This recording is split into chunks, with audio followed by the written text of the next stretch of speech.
Good morning, everyone. Thank you for joining us this morning. We appreciate it. Good morning, Suzanne. Morning. So this is, we had these TikToks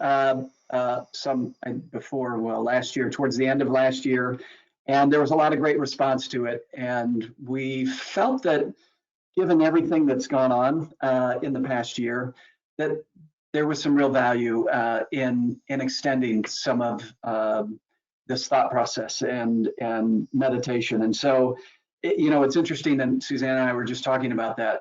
This past year for us as a company and as a team with Suzanne and her studio, it really forced us to rethink how we work with people and how we approach our customers. And obviously, there's a lot of value in that for all of us, as we're all having to rethink about how we work with others, and maybe more importantly, what's really important for us. So that's what I'm excited about for this meditation as well.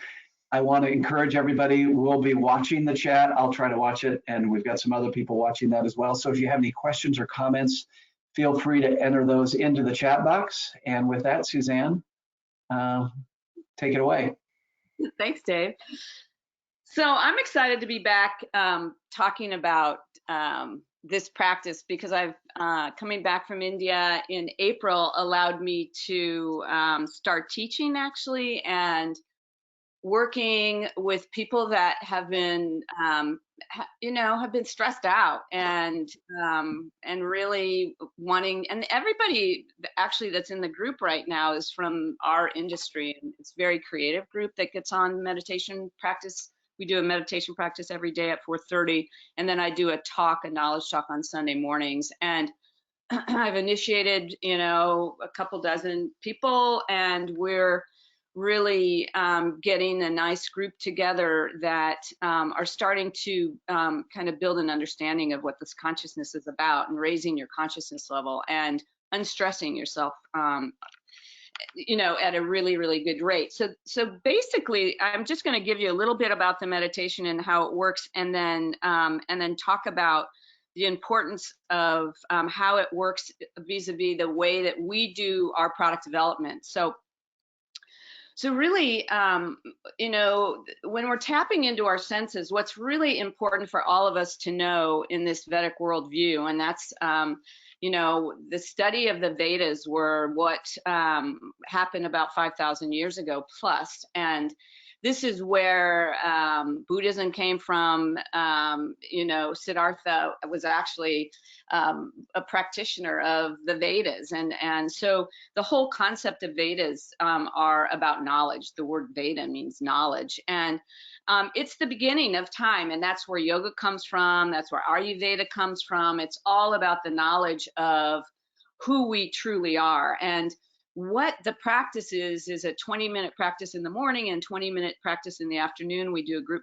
practice at 4:30. And what it does is it engages, it's a practice that has a mantra, and mantra means man, and mantra means mind, and tra means vehicle. And so you have a bija mantra, which is a seed that is a vibrational quality that works with your sympathetic nervous system. So you mentally say the mantra in your mind, and it vibrates with your nervous system. And what that allows you to do is start releasing stress. And the way stress works is this. From the moment we were born till about 22 years old, we are, this is a time area that we talk about in the Vedas. It's a 20-year time span where what we would call premature cognitive commitments have occurred in our lives. And those are things that bring stress into our system. And what that looks like is you're in the back seat.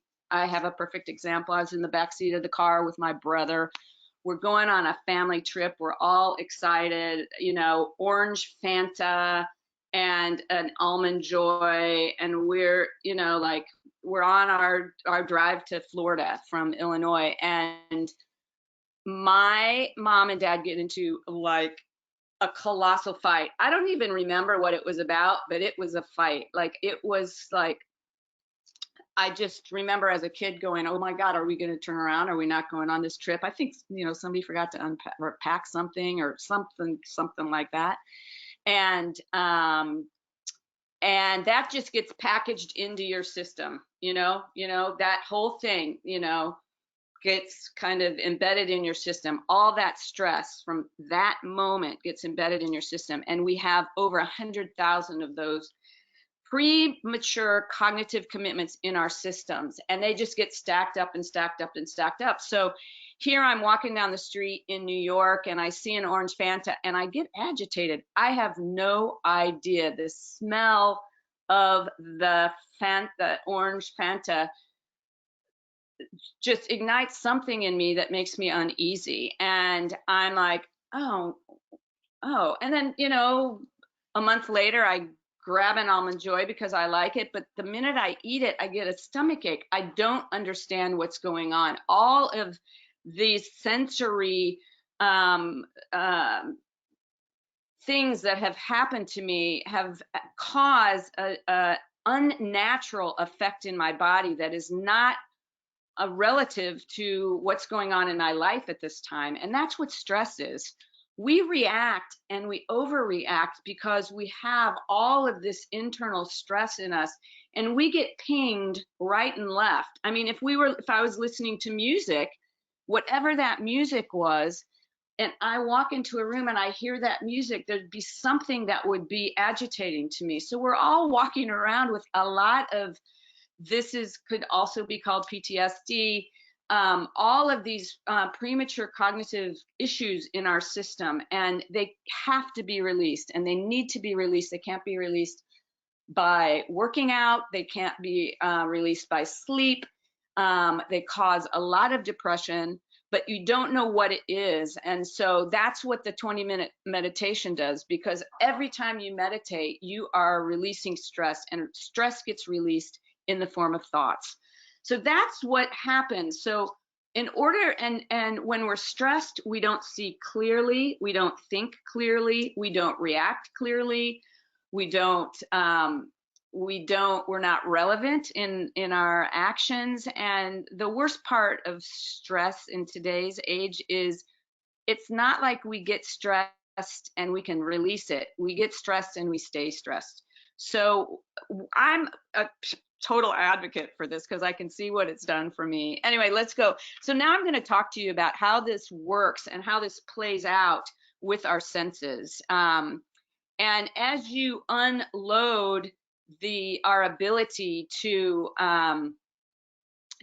understand our senses, because our senses are in play at all times, you can see different levels. The Karmakand level in the Vedic worldview is just what you see is what you get. It's what you see and then what you make out of it, or what the moral of the story is, takes you to another level in the Vedic worldview, because we're living in a world of layers. Our whole systems are worlds of layers.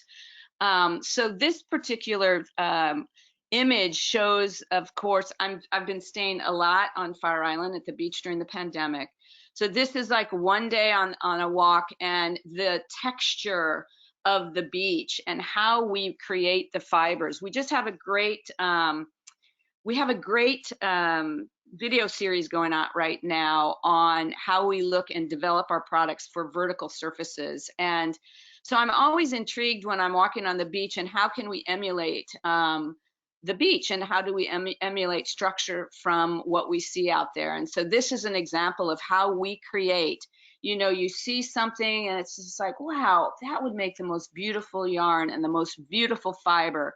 And so this gives you an example of seeing something and taking it and internalizing it, and being able to create something that can emulate this beautiful, beautiful beach study. So what we do is we create fibers, and then from the fibers we do weave structures, and then the weave structures are then made into large-scale production pieces, and then hopefully they're specified. But our process, and the fact that my whole team has been initiated in this practice, we all we're working at a different level now, because you start seeing things a little more clearly because the stress isn't getting in the way.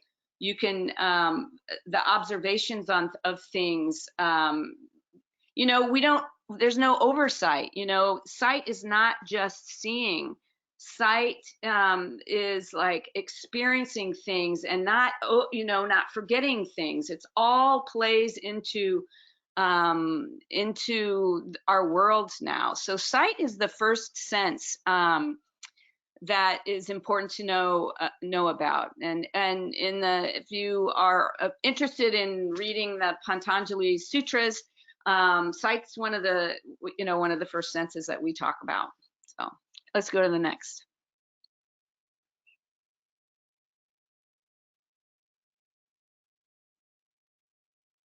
Okay, so the sound isn't working on this.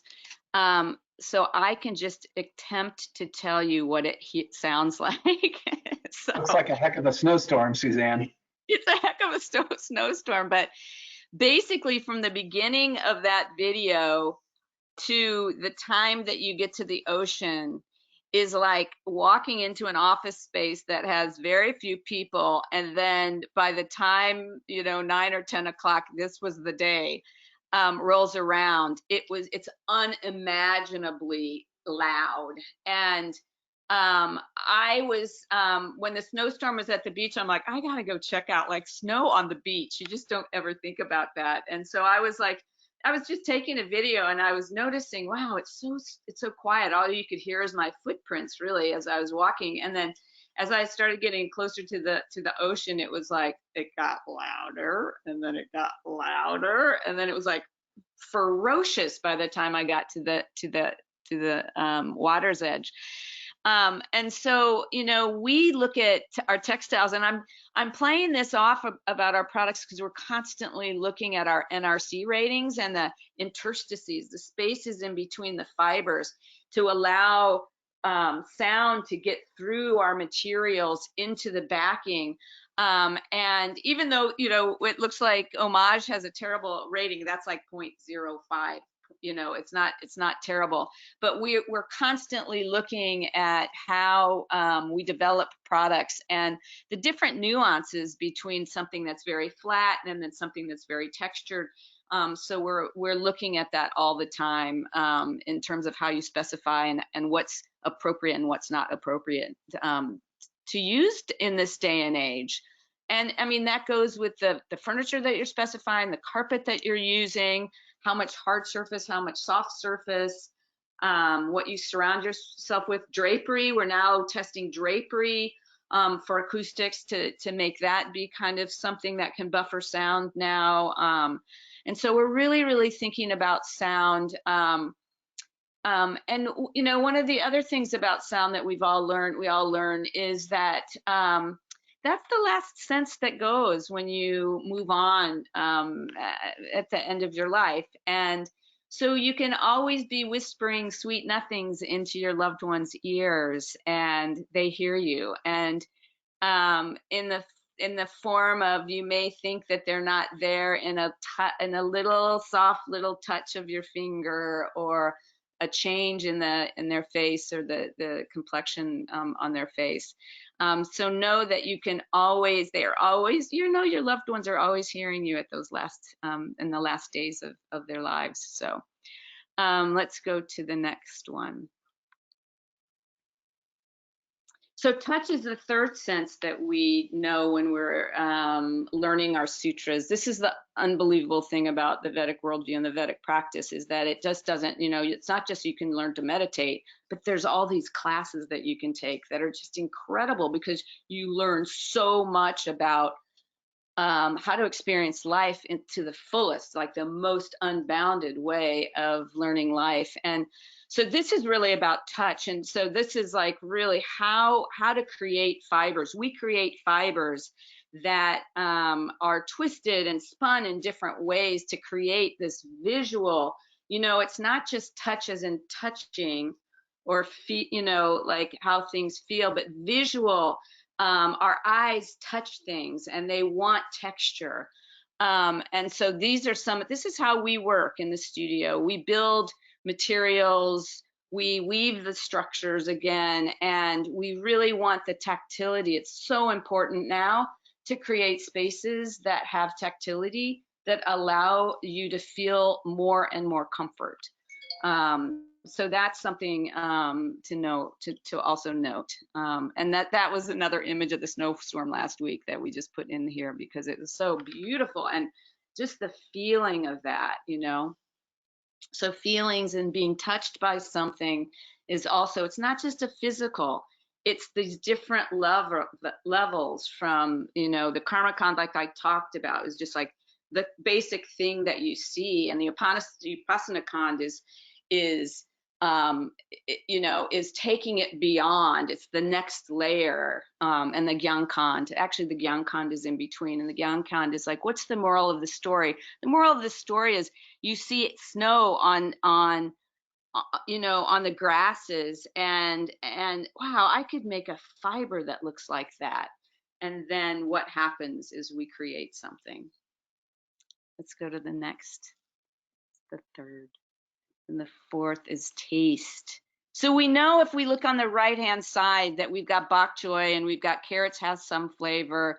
We've got tofu, very little flavor. But when we add all of these herbs, the cumin and the coriander and turmeric, and what else do I have in there? And mustard seeds, you really can build flavor, and you can create a taste. And one of the beautiful aspects of Vedic meditation is the after effects of the practice. After years of practice, your taste level continues to grow to become more sophisticated and more elegant. And as human beings, we're you know, as we purify our system, that's what happens. Things become more elegant, things become more sophisticated. You see things more clearly. So we took a beautiful heather felt, and we took a geometric architectural rendering, and we looked at how light was cascading over it, and it disappeared. The rendering of architecture changed and shifted, and we created this beautiful embroidery. So this is a product called Heather Felt, and then when we embroidered it, it's called Navigate.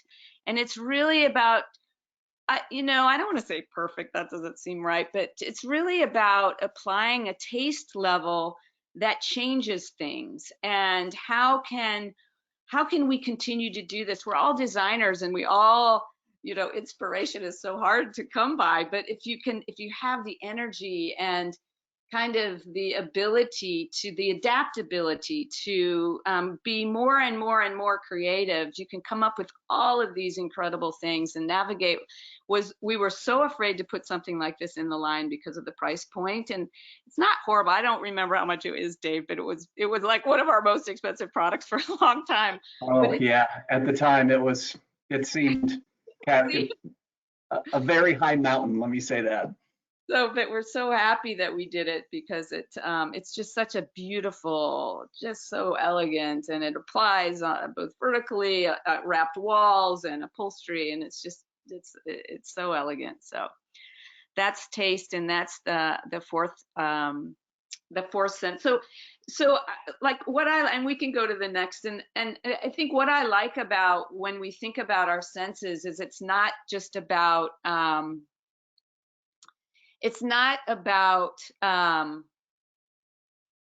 just what we taste, you know, oh, does it taste like? It's about, yeah, I don't know if we're going to hear the sound, but that's okay. So the sound isn't really matter, because this one was all about smell. So this was, if you ever go to India and you go to Rishikesh would be like the Silicon Valley of India.